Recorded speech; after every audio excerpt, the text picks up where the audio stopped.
Bonjour, bienvenue dans votre bulletin géopolitique pour la semaine du 12 au 18 août 2024. Nous commençons comme d'habitude avec le Moyen-Orient, Turquie. Lors de ses commentaires sur l'échange de prisonniers entre la Russie et les puissances occidentales, qui est survenu le 1er août dernier à Ankara, le président Erdogan a salué le rôle central de l'agence de renseignement turque MIT, affirmant que cet événement mettait en lumière l'importance croissante de la Turquie sous sa direction. Après une réunion du cabinet le 5 août, il a rapidement rendu un hommage appuyé à Ismail Enver, dit Enver Pacha, le chef militaire ottoman durant la Première Guerre mondiale, qui était le fondateur du réseau de renseignement Teşkilat-i Masusa, ancêtre du MIT. Erdogan a souligné le 102e anniversaire de la mort d'Enver Pacha en le qualifiant de grand moudjahidine de l'unité turco-islamique tombé en martyr dans les montagnes du Pamir au Tadjikistan. Il a prié pour qu'Allah bénisse son âme et lui accorde le paradis. Alors il faut savoir qu'Enver Pacha, il a été tué le 4 août 1922 dans les montagnes du Pamir au Tadjikistan alors qu'il combattait les forces russes. On est donc, et c'est ça qui est intéressant, c'est pour ça que je me suis intéressé à cet article du Nordic Monitor qui souligne cette actualité, parce que ça me paraît intéressant dans la vision, ça illustre, j'ai rarement vu d'aussi bonne illustration de l'ambition pan-turc d'Erdogan. Donc ce message, qui a été élaboré dans le cadre de la communication présidentielle turque, reflète une stratégie vraisemblablement au sein de l'élite dirigeante turque, puisque c'est pas la première fois qu'Erdogan louait l'héritage d'Enver Pacha, qui est le grand leader en fait de la révolution jeune turque dans les années 1910. Sa première mention publique remonte à septembre 2018 lors d'un défilé de la victoire à Bakou avec le président azerbaïdjanais Ilham Aliyev, en célébrant donc le centenaire de la libération de Bakou par l'armée de l'islam organisée par Enver Pacha. Erdogan a également évoqué Enver Pacha le 10 décembre 2021 lors de sa visite à nouveau à Bakou pour célébrer la victoire de l'Azerbaïdjan sur le Haut-Karabakh après le conflit avec l'Arménie. La récente déclaration d'Erdogan, qui rappelle encore une fois l'héritage d'Enver Pacha, montre clairement que le président turc a toujours la vision d'un grand État turco-islamique, et donc on revoit sortir l'idée du futur empire pan-turc sunnite, comme je l'appelais dans la classe des guerres à venir. Ce qui est intéressant, c'est que contrairement à ses références précédentes, Erdogan a cette fois explicitement qualifié les campagnes militaires d'Enver contre les troupes russes de djihad. C'est-à-dire que jusqu'ici, il s'appuie uniquement sur l'aspect nationaliste de la figure d'Enver Pacha. Maintenant, il s'appuie aussi sur la figure d'Enver Pacha avec l'aspect religieux. C'est important. C'est important pourquoi ? Parce que l'aspect religieux, ça permet d'aller au-delà de l'ethnique. Avec le caractère nationaliste turc, Erdogan peut jouer la carte de l'empire pan-turc en direction de l'Asie centrale, en direction de l'Azerbaïdjan, mais ça ne permet pas, dans le monde arabe, d'établir sa domination. Or, le truc, c'est que l'empire turc tel qu'il est vu par Erdogan et qui finalement en fait découle de l'histoire et des propriétés propres de l'État turc, c'est d'un côté le turquisme et de l'autre côté l'islamisme. Et donc on sent qu'avec une figure comme Enver Pacha, il essaie de jouer un petit peu sur les deux. Par ailleurs, Enver Pacha, il faut savoir, et vous ne savez peut-être pas, mais Enver Pacha, c'est l'architecte, pour ainsi dire, du génocide arménien. Donc forcément, il en parle souvent quand il va en direction de Bakou, mais ça fait aussi planer une menace et ça stimule si vous voulez, l'action d'intimidation à l'endroit de l'Arménie et aussi naturellement les animosités, parce que vous êtes arménien, vous appréciez pas particulièrement que soit célébré le personnage qui a essayé de vous exterminer. Donc la mention par Erdogan de la poursuite d'actions sur plusieurs fronts associés à Enver Pacha montre la stratégie du gouvernement qui vise à étendre l'influence turque dans les régions non seulement d'Asie centrale, pour ainsi dire libérées depuis la chute de l'URSS, mais aussi en direction, vraisemblablement, des régions russes musulmanes. L'administration d'Erdogan a œuvré, je le rappelle, pour renforcer le rôle du Conseil turc, qui était une organisation intergouvernementale qui avait été créée en 2009 pour promouvoir les relations entre les pays turcophones. Et en 2021, l'organisation a été rebaptisée Organisation des États turcs, et regroupe l'Azerbaïdjan, le Kazakhstan, le Kyrgyzstan et la Turquie naturellement en tant que membre à part entière. Mais le gouvernement d'Erdogan donc cherche aussi à consolider ses liens avec les républiques autonomes à l'intérieur de la Fédération de Russie par le biais de diverses initiatives, notamment des projets à travers des événements sportifs. Alors dans le cadre de tout ça, il vient de se passer une autre chose, donc je répète, je résume, c'est la célébration des renseignements, et du travail des renseignements turcs, et à travers la figure d'Enver Pacha. Voilà. Et donc dans ce cadre-là, le général Irfan Orzert a été nommé à la tête de l'armée égéenne turque, qui est une force distincte qui a été créée en 1975 et qui est principalement pour faire face à la Grèce, et qui n'est pas, quant à elle, intégrée dans la structure militaire de l'OTAN. C'est ça qui est intéressant, je l'ai appris en lisant cet article, donc vous aurez le lien, je pense, vous pouvez aller le voir, donc c'est très intéressant. Et ça pourrait constituer un nouveau signal, un nouveau préoccupant pour Athènes. Hein. On reste dans cette idée de souffler le chaud et le froid. Ces derniers temps, j'ai l'impression qu'une émission sur deux, je dis que ça se calme, mais une émission sur deux, je dis que ça s'énerve. Donc c'est un général qui a précédemment été chargé principalement de mener des opérations secrètes à l'étranger, notamment en Libye et en Azerbaïdjan. Il a également coordonné les opérations de surveillance clandestine contre les troupes de l'OTAN stationnées en Turquie, alors que la Turquie, je rappelle, est membre de l'OTAN, et surveiller des officiers américains en mission dans le pays et jouer un rôle déterminant dans l'éviction de milliers d'officiers pro-OTAN de l'armée turque, notamment après le coup d'État de 2016. Il a également mené des opérations de renseignement avec des moyens militaires pour soutenir donc le gouvernement d'Erdogan.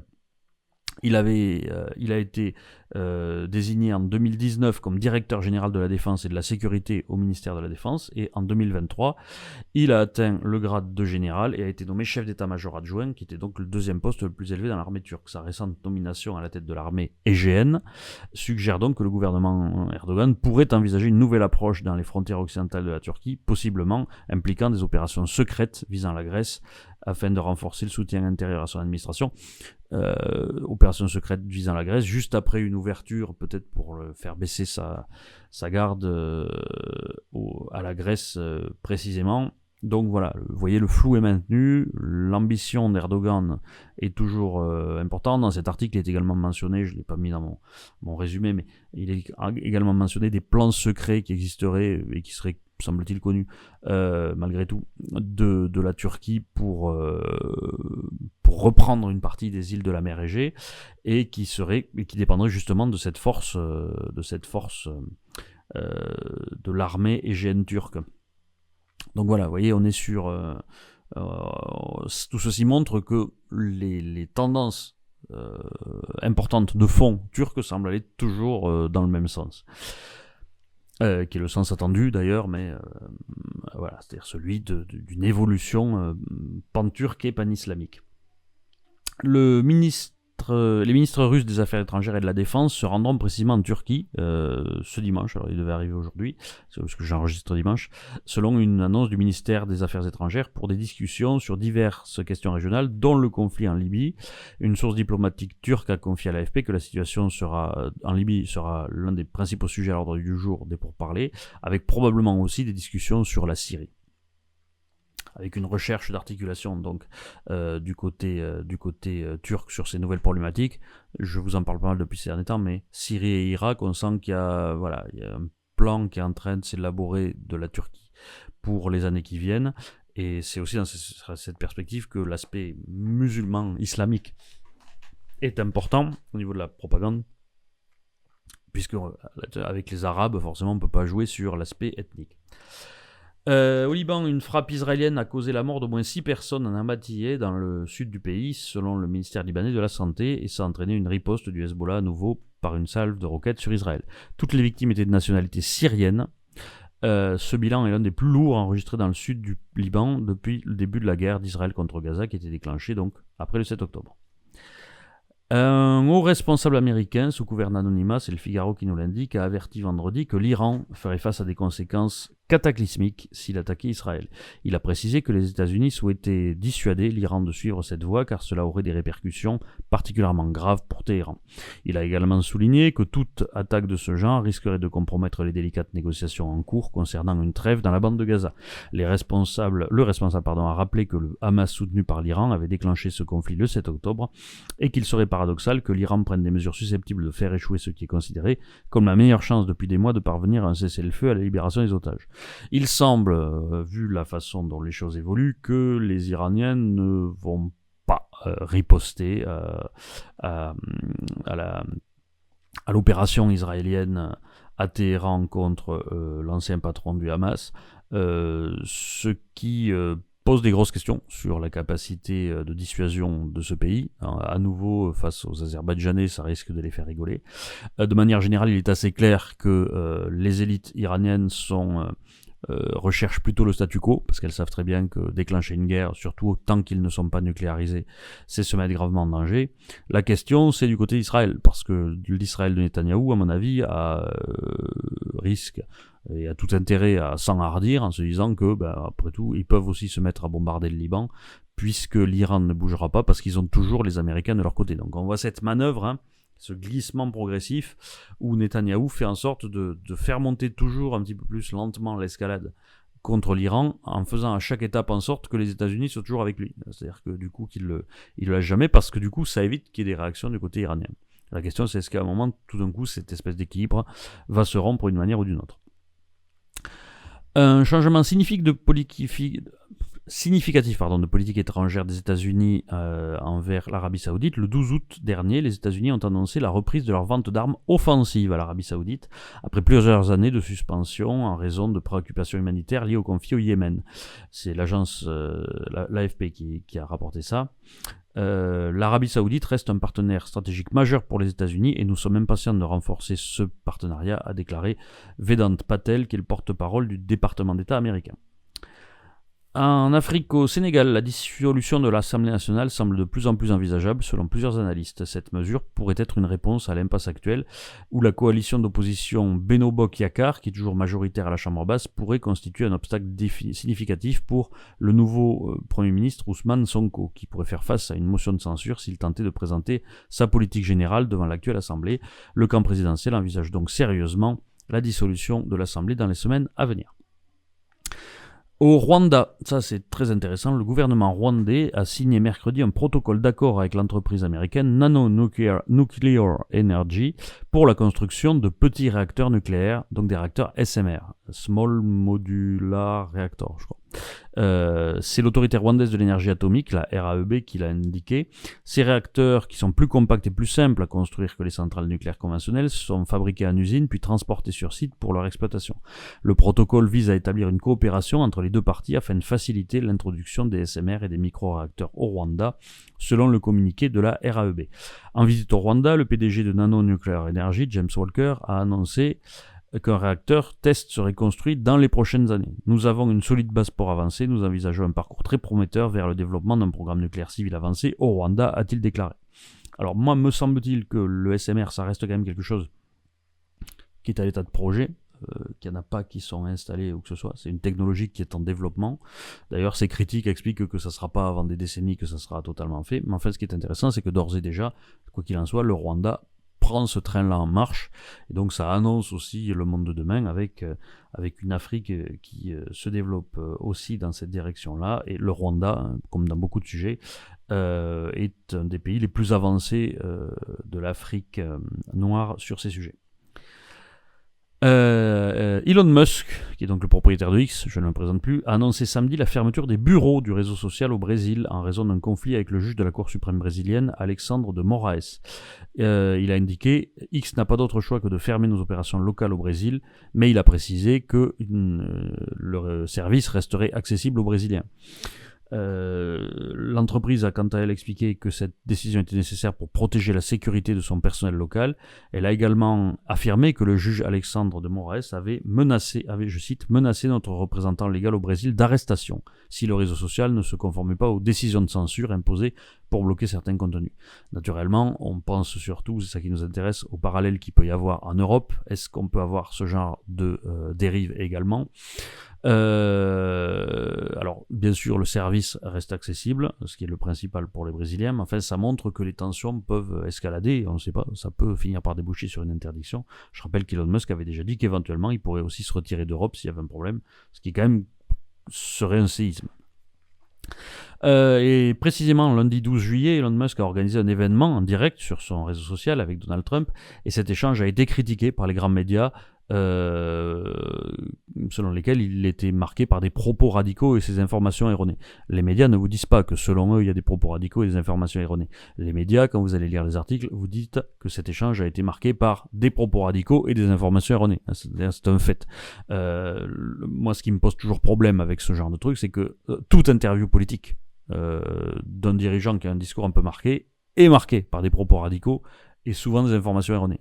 Vous pouvez toujours vérifier ce que dit n'importe quel leader politique, même tout à fait respectable, il y a toujours des informations erronées. Mais il y a toujours cette façon de dire, de le souligner systématiquement avec Trump, ce qui, moi, vous sentez que ça m'énerve depuis ces derniers bulletins, mais c'est vraiment un problème de plus en plus présent. Donc avant cette rencontre, Thierry Breton, commissaire européen au numérique, avait publiquement exhorté Musk à se conformer aux obligations légales de modération. Et en réponse, vous l'aurez peut-être vu, Musk avait réagi de manière très directe sur X en envoyant Breton balader et puis même se faire foutre, on peut le dire, puisqu'il a utilisé un mème de Tonnerre sous les tropiques où il lui dit d'aller fuck your own face, tout en disant qu'il n'oserait pas utiliser ce mème, mais en l'utilisant bien sûr. En Serbie, des dizaines de milliers de personnes ont manifesté dans le centre de Belgrade samedi 10 août pour demander l'arrêt du projet d'extraction du lithium, j'en ai déjà parlé, mené par le groupe Rio Tinto dans l'ouest de la Serbie en craignant que la mine ne contamine les sols et les eaux environnants. Le 19 juillet, le président serbe Aleksandar Vučić, le chancelier allemand Olaf Scholz et le commissaire européen à l'énergie Maroš Šefčovič ont convenu de permettre aux producteurs des États membres de l'UE d'accéder aux matières premières extraites en Serbie, y compris le lithium. Selon Vučić, ces manifestations contre le projet de mine de lithium ne sont qu'une tentative de la minorité d'imposer sa terreur sur le public. Enfin, nous allons en Asie, au Bangladesh. La colère contre New Delhi, donc contre l'Inde, s'intensifie, accusée de complicité avec Sheikh Hasina, ce qui n'est pas une surprise. Depuis le 5 août, l'ex-dirigeant de Bangladesh, vous en souvenez, est en refuge en Inde après un soulèvement contre son régime autoritaire. De nombreux Bangladais souhaiteraient l'avoir jugée, mais l'Inde est accusée non seulement de la protéger, mais aussi de diffuser des informations erronées sur un, je cite, prétendu génocide hindou dans le pays. Alors bien sûr, il n'y a peut-être pas de génocide hindou dans le pays, mais enfin, le pays a quand même été marqué par des violences importantes contre les hindous en raison de leur appartenance hindoue. Donc il y a quand même eu des violences civiles à caractère religieux. Les Indiens exagèrent peut-être en disant c'est un génocide, ça va peut-être pas aussi loin que ça, mais voilà, si c'était à plus grande échelle, ce type d'action pourrait être constitutif d'un génocide. Avec tous les problèmes que j'ai avec ce terme, je le répète. Tariqul Islam, coordinateur des Democratic Student Force, a indiqué « Nous voulons un Bangladesh libre et démocratique. Pour cela, les services secrets indiens doivent cesser d'interférer dans notre pays. L'Inde opprime notre peuple et soutient toujours Sheikh Hasina, sa marionnette. Maintenant, l'Inde propage de fausses informations sur le Bangladesh. C'est inacceptable. » Islam fait référence aux accusations de génocide contre les hindous du Bangladesh depuis le début de Sheikh Hasina. Et Narendra Modi, lui, insiste pour relayer cette théorie. Une grande manifestation a eu lieu ce vendredi précisément à New Delhi contre cette affirmation de génocide. Pour l'instant, le chef du gouvernement intérimaire, Mohamed Yunus, j'en ai parlé la semaine dernière, adopte une position apaisante. Il a assuré à l'Inde que la protection accordée à Sheikh Hasina ne nuirait pas aux relations entre les deux pays, mais la pression monte dans la rue qui demande l'extradition de l'ex-dirigeante. Sur le registre bien sûr nationaliste, on ne veut pas être une colonie, on ne veut pas être un vassal de l'Inde, etc. Ce qui encore une fois affaiblit la position géostratégique de l'Inde localement et risque de favoriser les Chinois. Donc je renvoie à ce que j'ai dit précédemment sur à quel point le Bangladesh et ce qui se passe au Bangladesh doit être surveillé dans le jeu sino-chinois. Enfin donc, cette semaine, les marines françaises et américaines ont conduit des opérations bilatérales en mer des Philippines pour renforcer leur coopération et soutenir un Indo-Pacifique libre et ouvert, n'est-ce pas, des opérations de liberté de navigation toujours, pour rappeler aux Chinois leurs bons souvenirs. Voilà ce que j'ai trouvé de signifiant dans l'actualité cette semaine. C'est pas si chargé que ça, mais ça a permis de faire une analyse un peu de fond sur certaines questions. Je vous dis à bientôt pour de nouveaux formats. Vous laissez pas faire.